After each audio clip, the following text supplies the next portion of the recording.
Em nome do Pai, do Filho e do Espírito Santo. Vinde, Espírito Santo, enchei os corações dos vossos fiéis e acendei neles o fogo do vosso amor. Enviai o vosso Espírito, e tudo será criado, e renovareis a face da terra. Oremos. Deus, que instruíste os corações dos vossos fiéis com a luz do Espírito Santo, fazei que apreciemos retamente todas as coisas, segundo o mesmo Espírito, e gozemos sempre da sua consolação. Por Cristo Senhor nosso. Amém. Graças e louvores se deem a todo momento. Graças e louvores se deem a todo momento. Graças e louvores se deem a todo momento. Em nome do Pai, do Filho e do Espírito Santo. Bom, e o nosso estudo de hoje, nós vamos tratar sobre a realeza da Virgem Maria. Nós já tratamos dos 4 dogmas relacionados à Virgem. Quais foram esses dogmas? A maternidade divina de Maria, a sua virgindade perpétua, a sua imaculada conceição e a sua assunção aos céus. Esses são os 4 dogmas que a Igreja promulgou sobre Maria, sobre Nossa Senhora. Agora, então, nós vamos ver outros aspectos da vida de Maria. E um deles é a realeza de Maria. Maria, ela é rainha, certo? Ok? Mas, iniciando essa aula, na piedade popular, o que nós tiramos da piedade popular, por exemplo, sobre a realeza de Maria? Quem poderia me dizer?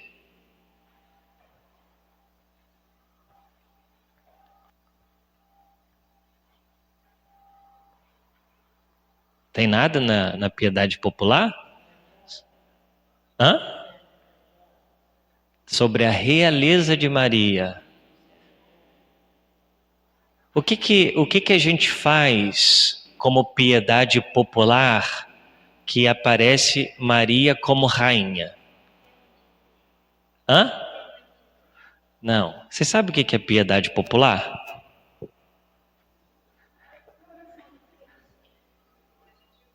Na oração do terço, tem uma oração própria que aparece ali como ela... Salve, rainha. Ok? É uma oração, né? Que faz parte da piedade popular, né? Dos católicos, e que se mostra ali claramente uma invocação de Maria como rainha. O que mais? Coroação de Nossa Senhora, né? Todo mês de maio nós coroamos Nossa Senhora e coroamos ela como rainha. O que mais?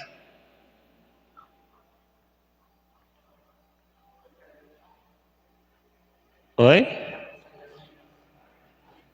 Consagração?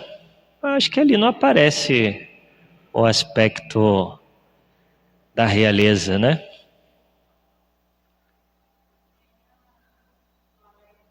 Na ladainha, as invocações dela como rainha, exatamente. Tem mais.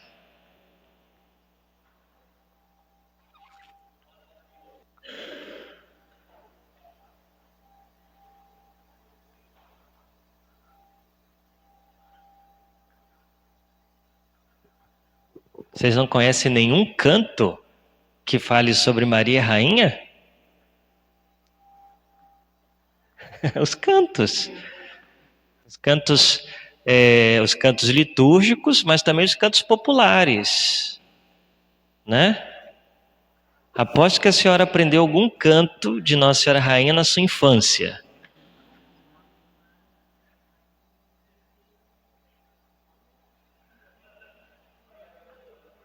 Mas onde está a rainha aí?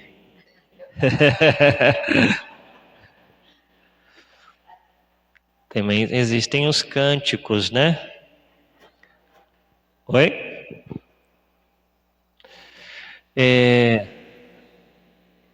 Depois, existem outras orações também que a gente encontra na igreja, que chama-se Ave Rainha do Céu. Vocês já ouviram falar?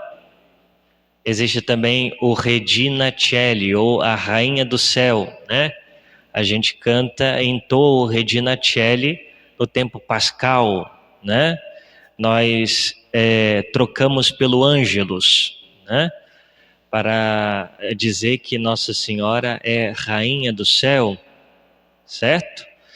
E a gente vai ver também outras tantas mais piedades, ou seja, ou orações, ou piedades populares sobre a realeza de Maria, né? Bom, então vamos seguir. Um documento chamado Lumen Gentium, esse documento é do Concílio Vaticano II, né? Significa luz das gentes, ou luz dos homens, né? Ali no número 59, a Lumen Gentium vai tratar sobre a realeza de Maria, né? A Virgem Imaculada, preservada e imune de toda mancha de culpa original. Então, quando o documento diz que ela foi preservada e imune de toda a culpa original, o que o documento está dizendo?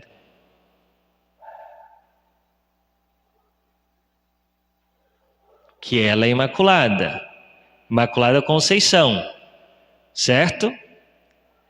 Terminado o curso da vida terrena, foi assunta à glória em alma e corpo celestial. O que está dizendo ali? Assunção, certo? E enaltecida pelo Senhor como Rainha do Universo, né? Para que se assemelhasse mais plenamente ao seu Filho, Senhor dos que dominam, o vencedor do pecado e da morte. E aqui uma iconografia antiga da coroação de Maria, né? Aqui nós vemos a representação do Pai, a representação do Filho e do Espírito Santo, né? E Nossa Senhora aqui recebendo a coroa.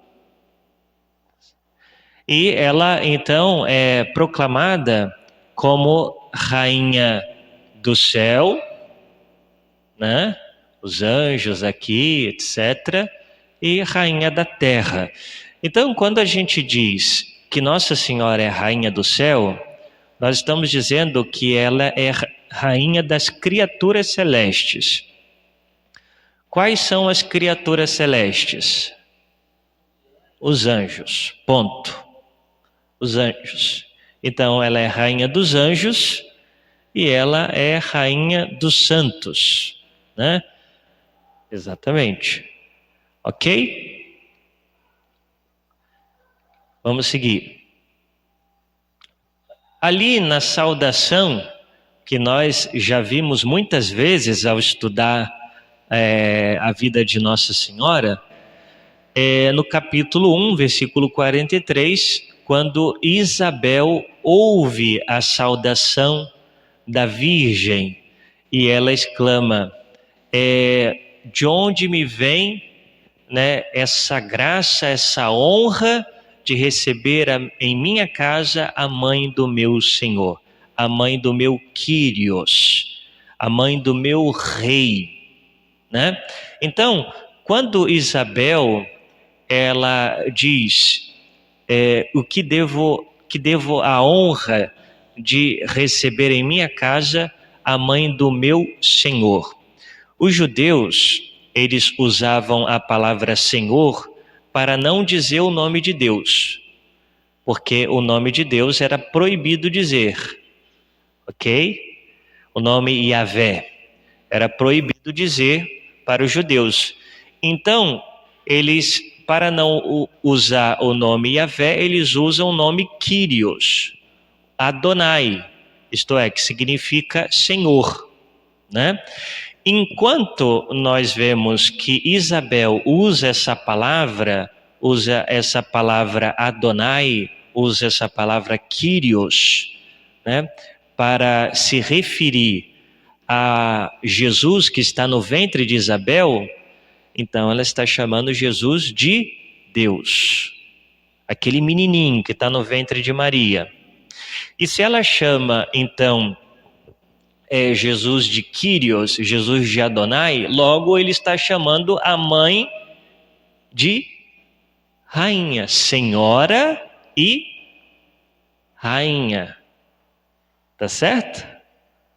Tá claro para vocês?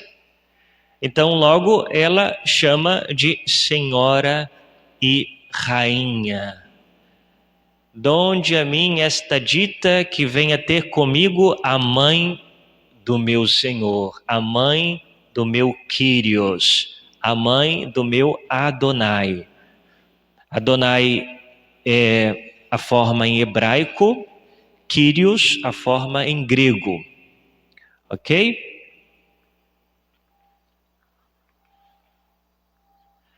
Então é como dizer a senhora, como dizer a rainha.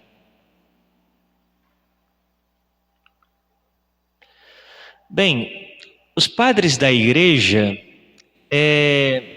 eles viram Maria na mulher vestida de sol, com a lua debaixo dos seus pés e uma coroa de 12 estrelas sobre sua cabeça. Nós lemos essa passagem quando? Estava atento, né? Nós lemos essa passagem bíblica no último domingo, comemorando Nossa Senhora Aparecida, né? E qual era a resposta do Salmo? Também. Escutai, minha filha, olhai e ouvi isto. E o Salmo? Quem lembra alguma estrofe aí do Salmo? Quem foi que cantou aí? Tem alguém que cantou? Você vai dizer. Não lembra de nenhuma estrofe do Salmo?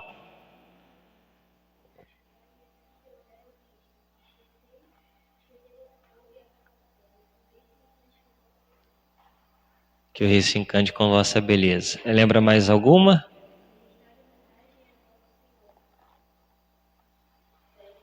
As virgens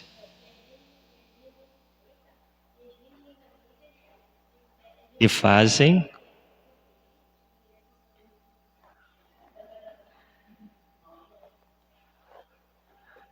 muito bem.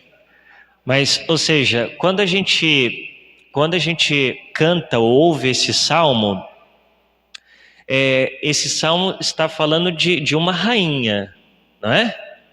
De uma rainha. E a leitura que nós ouvimos antes do salmo foi qual? Da rainha Esther. Então veja, a gente ouviu a primeira leitura retirada do livro de Esther, e referindo-se a Esther como rainha, mas como a prefiguração de Nossa Senhora, né? E o salmo, a resposta da primeira leitura, era uma resposta também que se referia a uma rainha, e essa rainha Nossa Senhora. Na segunda leitura, então, nós vimos Apocalipse, também falando sobre essa mulher vestida de sol com a lua debaixo dos seus pés e uma coroa. A coroa se refere ao quê? A realeza. Quem tem coroa é um rei ou uma rainha, né? Então você vê como que comunga toda a liturgia da palavra, né? Toda a liturgia da palavra do dia de Nossa Senhora Aparecida é muito bonita, né? Então, nós vemos Nossa Senhora como aquela que está vestida de luz, né? Vestida do sol. Essa luz é o próprio Senhor Jesus, né? Ela está cheia de Deus, ela está cheia do divino nela. Ela não é divina, mas ela está cheia do divino, né? A lua debaixo dos seus pés simboliza aquilo que é passageiro, ou seja, ela já obteve consigo aquilo que é eterno, né? O que é passageiro está sob os seus pés, né? A lua debaixo dos teus pés e a coroa de 12 estrelas sobre a sua cabeça, simbolizando essa coroa, porque ela é rainha dos apóstolos, né? Ela também é invocada como rainha dos apóstolos e ela também pode ser invocada como a rainha das 12 tribos, né? Das 12 tribos de Jacó. Certo? Oi? De ouro de Ofir. A senhora já viu um ouro de Ofir?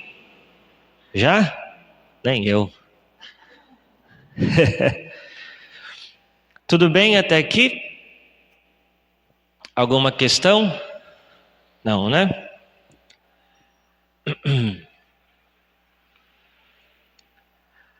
Então vamos lá. Jesus Cristo, ele é rei, não só porque ele é filho de Deus, mas também porque ele é o nosso redentor, né? Ele é o rei porque ele redimiu a humanidade, ou seja, ele resgatou a humanidade. Então, ele é como que a nova cabeça da humanidade. Quem foi a primeira cabeça da humanidade? Adão. Muito bem, Adão, né? Adão é a primeira cabeça da humanidade. Por isso que quando Adão pecou, o seu pecado, ele foi contraído pela humanidade. E se foi contraído pela humanidade, todo homem nasceu com o pecado original, né? Por isso, São Paulo vai dizer que se de um homem, né, veio o pecado, por um outro homem veio a justificação, né? Veio a redenção. Então, Jesus, ele é o cabeça da humanidade, ele é o novo Adão, tá certo? Por isso, ele é conclamado rei, não só porque ele é filho de Deus, mas porque ele resgatou a humanidade, porque ele se fez o novo Adão, tá certo?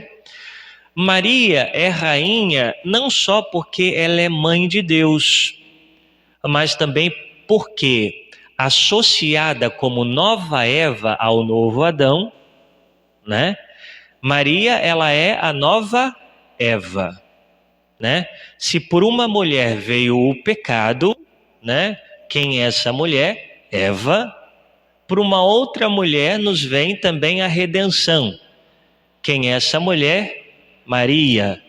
Então, ela é dita como a nova Eva, né? Então, ela é rainha porque ela está associada como a nova Eva ao novo Adão. Ela está associada ao seu filho Jesus. E, portanto, ela cooperou na obra da redenção do gênero humano. Padre, como que Nossa Senhora cooperou com a redenção? Dizendo o sim ao anjo, mas permanecendo no sim, né? Ou seja, ali no sim que ela deu a Deus através do anjo, ela então assume também a redenção da humanidade para si. Porque se ela não tivesse dito o seu sim, então, ou seja, Deus teria de arrumar um outro jeito para salvar a humanidade, né? Então ela coopera com o seu filho e essa cooperação se mostra muito clara, porque aos pés da cruz Nossa Senhora estava lá, aos pés do seu filho Jesus, né?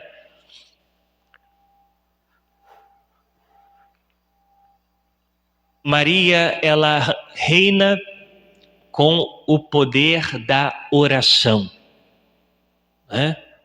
Por que ela reina com o poder da oração? Qual foi o evangelho que nós lemos no último domingo? As bodas de Caná, muito bem. Nas bodas de Caná, nós vemos Maria fazer oração. Em que momento que Maria faz oração lá nas bodas de Caná? Quando ela pede para Jesus. Ela faz oração. O que é fazer oração se não falar com Jesus? Se não falar com Deus, né? Então Nossa Senhora ali nas bodas de Caná, ela fala com o seu filho, ela fala com Jesus, ela faz oração. Então, todas as vezes que a Virgem Maria, ela estava em intimidade com o seu filho, conversando com o seu filho, falando com o seu filho, ela estava fazendo oração. Tá certo? Então, Nossa Senhora, ela reina com o poder da oração. Porque tudo aquilo que ela pede, Deus ouve. Ou seja, Nosso Senhor ouve, Nosso Senhor obedece, né? Porque Nossa Senhora, ela está tão associada ao seu filho que o querer de Nossa Senhora é o querer do seu filho, é o querer de Deus. Nossa Senhora, ela sempre agiu inspirada pelo Espírito Santo. Nossa Senhora, ela foi tomada pelo Espírito Santo já na sua concepção. Por isso o anjo a chama de cheia de graça, a cheia de graça, a plena de graça, a Kecharitomene, aquela que foi feita cheia de graça, né? Então o Espírito Santo sempre habitou Maria e ela sempre foi guiada pelo Espírito Santo, né? E por mais que quando nós vamos às bodas de Caná, possa parecer que aquele primeiro milagre não era a vontade do Senhor, né? Mas na verdade a vontade de Nossa Senhora estava associada à vontade de Jesus, né? E por isso que Jesus, logo imediatamente ao pedido de sua mãe, realiza o milagre, né? Tá certo? Ok? Então, Nossa Senhora reina com o poder da oração, com o amor de filha de Deus Pai, com o amor de mãe de Deus Filho e com o amor de esposa de Deus Espírito Santo, reunidos num só coração, né? Quem gostava muito de dizer que Nossa Senhora era filha de Deus Pai, mãe de Deus Filho, esposa do Espírito Santo, era São João Paulo II, né? Ele difundiu muito isso, né? Ok? Por isso, Maria é invocada na igreja com os títulos de advogada, né? Quando que nós chamamos Nossa Senhora de advogada? Eia, pois, a advogada nossa, né? Então, ou seja, ela é a nossa advogada. E o que o advogado faz? Defende, né? É a nossa defensora, né? É aquela que nos defende do maligno, nos defende do mal, nos defende do inferno. Ou seja, ela é a nossa defensora. Ela é invocada como defensora. E veja, o advogado, ele vai nos defender sem que nós o pedirmos? Não, nós temos que pedir, não é? Nossa Senhora é nossa advogada, por isso é necessário recorrer a ela, né? Ela também é invocada como auxiliadora, né? Onde que nós a invocamos como auxiliadora? Hã? Na ladainha, auxílio dos cristãos, auxilium Christianorum. Então, ou seja, ela auxilia os cristãos na sua vida espiritual, auxilia os cristãos nos momentos necessários, momentos de dificuldade, né? E ela também é invocada como... Vocês vieram sem comer nada para cá? Alguma coisa assim? Então, ela é também invocada como socorro, né? E aqui nós temos Nossa Senhora do Perpétuo Socorro. Essa invocação é antiquíssima na igreja, né? Como a Senhora do Socorro, né? Aquela que socorre os seus filhos, né? Aquela que socorre o seu filho Jesus, mas também socorre os seus demais filhos, cada um de nós. Também a invocamos como Senhora do Perpétuo Socorro, né? E por fim, também a invocamos como medianeira, né? Medianeira. Veja, nosso Senhor Jesus, ele é o único mediador dos homens. Aonde que isso está escrito? Fala para mim. Oi? Na Bíblia. Qual livro? Lá em Hebreus, né? Lá em Hebreus diz que Jesus, ele é o único mediador entre Deus e os homens, né? Quando a igreja ensina que Nossa Senhora é mediadora, isso intervém em alguma coisa sobre a mediação de Nosso Senhor? Não. Por quê? Tá certo. Porque ela pede para ele. Ela pede para o mediador. E ele é o mediador entre Deus e os homens. Então, a igreja, ela defende, ensina a intercessão dos santos e a intercessão, sobretudo, de Maria, porque Jesus é o único mediador entre Deus e os homens. Então, quando a gente recorre a algum santo, nós estamos recorrendo ao mediador, que é nosso Senhor Jesus, né? Assim como nós recorremos à Virgem Maria, né? Então, a intercessão dos santos e a intercessão de Nossa Senhora não afeta em nada essa mediação de Jesus Cristo. Lembram-se que Jesus, certa vez, diz que ninguém vai ao Pai senão através dele, né? Ou seja, ele está falando dessa mediação. Eu sou o único mediador entre o Pai e os homens. Ninguém pode ir ao Pai senão por mim. Tá certo? Ok?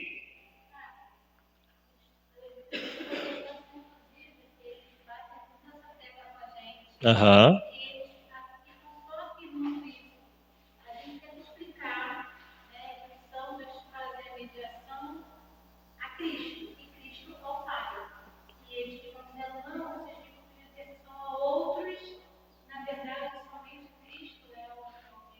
Mas assim, esse argumento deles já cai por terra quando a gente pede oração para outra pessoa. Porque você fala assim, você já pediu oração para outra pessoa? Essa pessoa não está sendo um mediador? Né? E a oração de intercessão não interfere nada na mediação única de Nosso Senhor. né?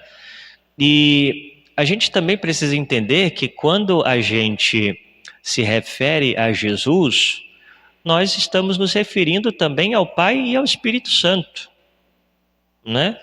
Porque nosso Senhor, ele diz, eu e o Pai somos um, né? Ou seja, existe uma unidade na Trindade, né? Que quando a gente se refere a uma pessoa da Santíssima Trindade, na verdade nós estamos nos referindo sempre aos três, porque é um Deus unitrino, né? Não tem como separar, né? Agora, Jesus, ele se tornou mediador. Por que Jesus se tornou mediador? Porque ele se fez homem, né? Então, por isso ele se tornou mediador para os homens, né? Porque se não fosse Jesus, nós não conheceríamos o Pai, tampouco o Espírito Santo. Tá certo? Quem nos revelou o Pai? Quem nos revelou o Espírito Santo? Jesus, né? Antes da vinda de nosso Senhor, os judeus não se referiam a Deus como Pai, como Jesus se referia a Deus como Pai, Abba, Pai, né? Pai Nosso, quando ele vai ensinar aos seus discípulos a rezar o Pai Nosso, não é? Então, Nossa Senhora, ela é chamada de omnipotência suplicante, né? Ou seja, ela tem todo o poder de suplicar a Deus, de suplicar ao seu Filho, né?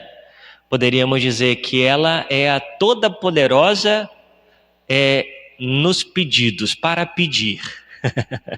Tá certo? Por isso que muitas pessoas alcançam muitas graças de Nossa Senhora, através de Nossa Senhora, porque ela é onipotência suplicante, né? Então, por isso, devemos pedir a ela. Tudo bem? Alguma questão aqui? Sim. Aham.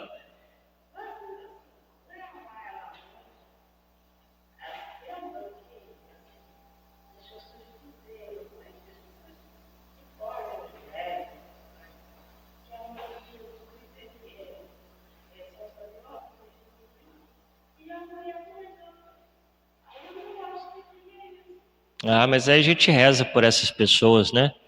Para elas também se converterem, né? Tá certo? Vamos lá. Inúmeros padres da igreja, como por exemplo Santo Efrem, São Gregório Nacianceno, aqui também pode se escrever Nazianzeno, com Z aqui e Z aqui também. Orígenes, São João Damasceno, São Jerônimo, Santo Andrés Cretense, Santo Epifânio e etc. Todos esses padres da igreja proclamam Maria como rainha, como dona, como senhora, né? E vocês se recordam, quando eu falo de padres da igreja, né? São homens que viveram na antiguidade, homens que tiveram santidade, homens que ensinaram a reta doutrina, né? E que, portanto, contribuíram muito com a fé da igreja. Então, por exemplo, nós estamos falando aqui de padres da igreja do século II até o século VII, né? Então, nós estamos falando dos primeiros anos, ou primeiros séculos da cristandade, né? Nem todos são santos, proclamados santos, né? Mas, diríamos assim, tinham pelo menos uma fama de santidade, homens retos, etc., né?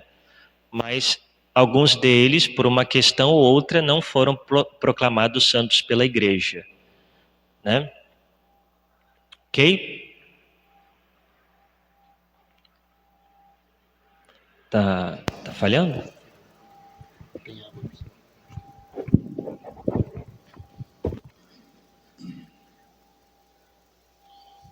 Aqui depois a gente vai perceber aquilo que a gente tratou no início da aula, né? Na liturgia, a Igreja Latina entoa o Salve Regina, né? Salve Rainha, as antífonas Ave Rainha do Céu, Ave Regina Caelorum e o Regina Caeli Letare, Rainha do Céu, alegrai-vos, né? E destacam as ladainhas lauretanas, com muitas invocações, né? Ali várias invocações, Rainha da Família, Rainha dos Apóstolos, Rainha dos Mártires, etc., né? E também o quinto mistério do Rosário, né? No quinto mistério do Rosário, dos mistérios gloriosos, né? Nós contemplamos Maria como Rainha do céu e da terra. Também está presente na iconografia, né? O que é a iconografia?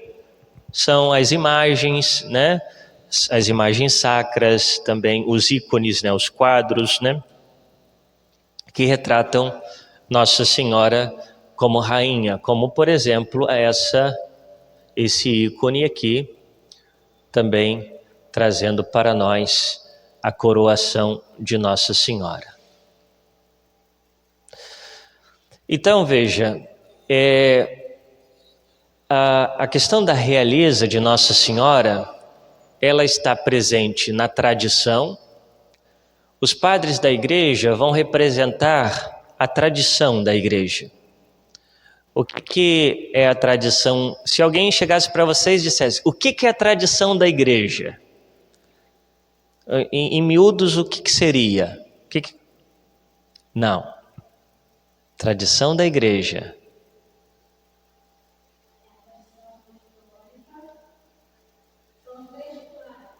Não, mas eu quero saber o que é tradição. Se alguém dissesse assim, mas o que é tradição? Tradição com T maiúsculo.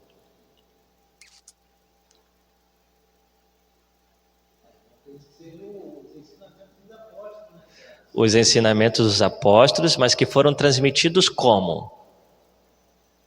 Oralmente. Oralmente. É por isso que a gente chama de tradição oral, né? Porque nem tudo o que nosso Senhor ensinou, nem tudo o que a igreja ensina, nem tudo o que foi transmitido pelos apóstolos está na Sagrada Escritura, né? Isso é uma outra coisa importante também.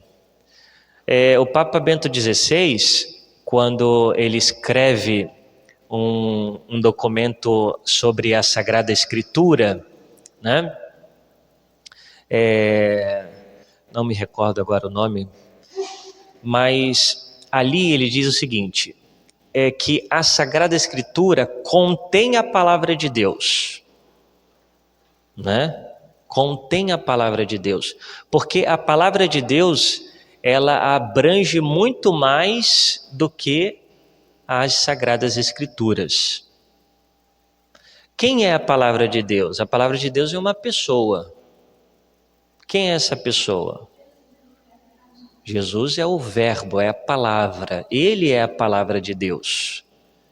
Então, a Bíblia, os livros da Bíblia contêm a palavra, né? Mas a palavra não se esgota na Bíblia. A religião cristã não é a religião de um livro ou de alguns livros. A religião cristã é uma religião de uma pessoa. E essa pessoa é Jesus Cristo. Por isso nós a chamamos de religião cristã. né? E o Papa Bento XVI, ele vai ensinar que, então, a Sagrada Escritura, ela contém a palavra de Deus, porque a palavra de Deus vai além da Sagrada Escritura, né? Porque a tradição apostólica também é a palavra de Deus, tá bom? A tradição apostólica é a palavra de Deus.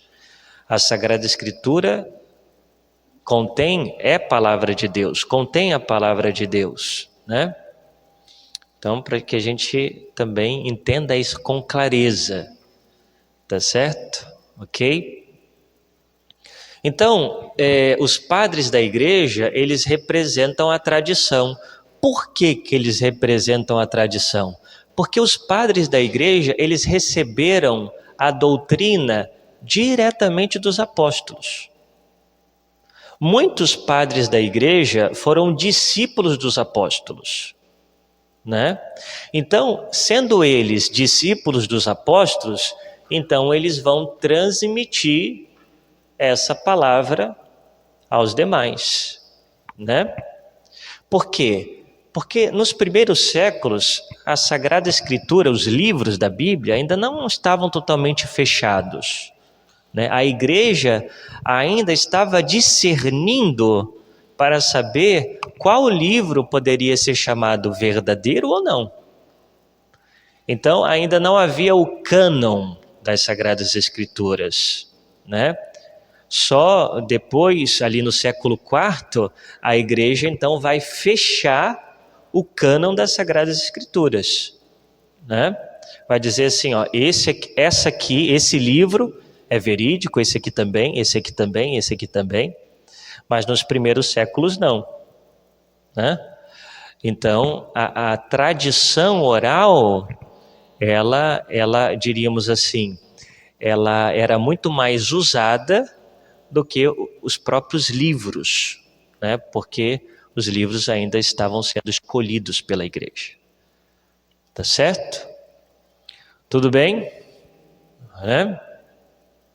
Então nós vemos aqui a tradição oral representada nos padres da igreja, né?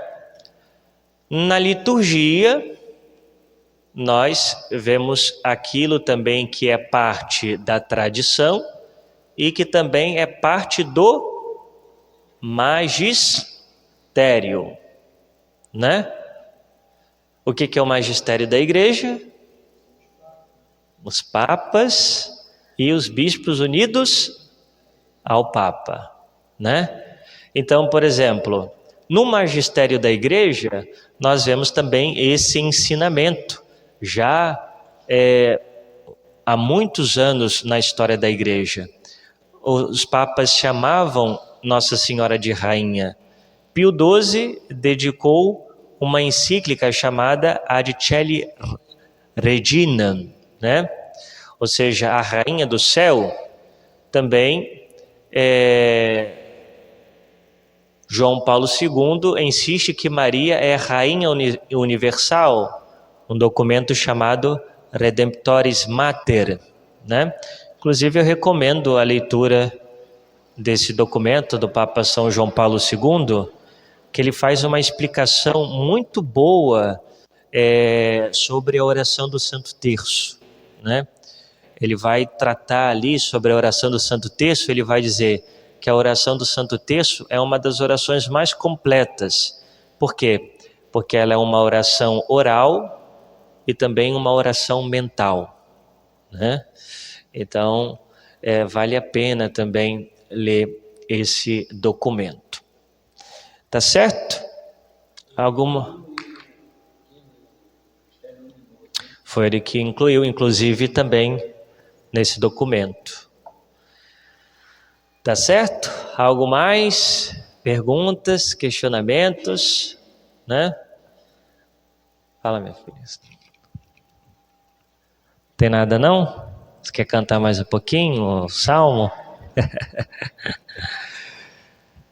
Então é isso, ou seja, é o que nós iríamos trabalhar hoje sobre a realeza de Maria, né? Então a gente pode encerrar, vamos ficar de pé.